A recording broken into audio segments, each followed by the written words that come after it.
Good morning. It is Wednesday, October 29th, 2014. I'm Steve Miller, and this is the Asia Brief. China is considering removing 9 crimes from its list of offenses punishable by death. Currently, 55 criminal activities are eligible for the death penalty, but a draft resolution put to the National People's Congress could reduce that number. Crimes that would be exempt from the death penalty under the proposed guidelines include smuggling weapons, ammunition, or nuclear materials, counterfeiting money, and raising funds by illegal means. Human rights groups say that China currently executes more people than the rest of the world combined. The High Court of Hong Kong extended a temporary injunction against protests at 2 locations, but protesters refused to leave.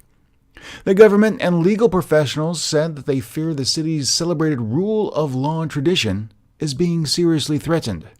Brenda Chow, a resident, says the students are being too selfish, that they are ignoring the rule of law by occupying the streets for so long.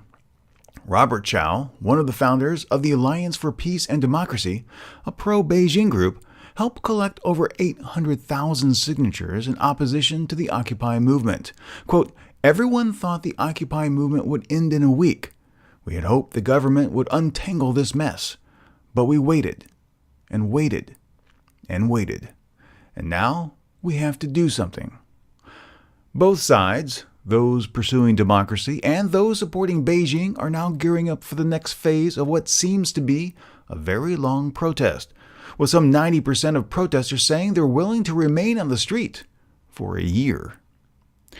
Japanese Prime Minister Shinzo Abe expressed no desire to revise a past government apology for Tokyo's sexual enslavement of Korean women during the Second World War. South Korean government officials hope this indicates Japan's continued efforts to improve their stalled relationship.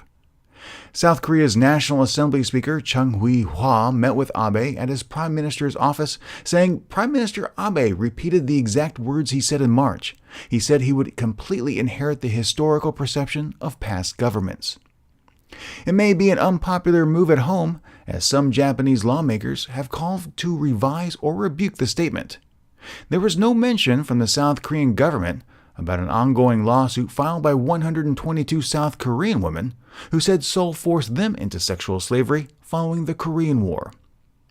Coming up later today on the Asia Now podcast, is Asia headed towards a new Cold War? Thank you very much for joining me today. Follow the Asia News weekly Twitter and Facebook feeds for more news. The Asia Brief is licensed under a Creative Commons Attribution 4.0 international license.